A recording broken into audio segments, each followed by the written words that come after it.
always remember this. We need to glorify Him.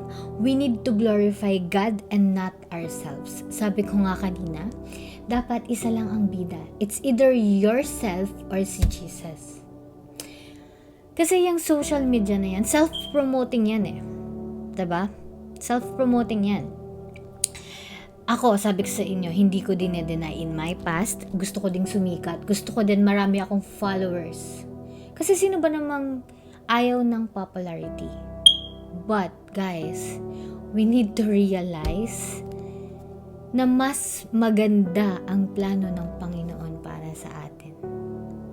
Kasi, minsan nakakalimutan na talaga natin maniwala sa kakayahan ng Panginoon. Or minsan, nakakalimutan talaga natin magpasalamat sa Kanya, sa Panginoon. Diba sabi ko nga sa inyo kanina, we need to glorify Him, guys. Siya dapat ang palaging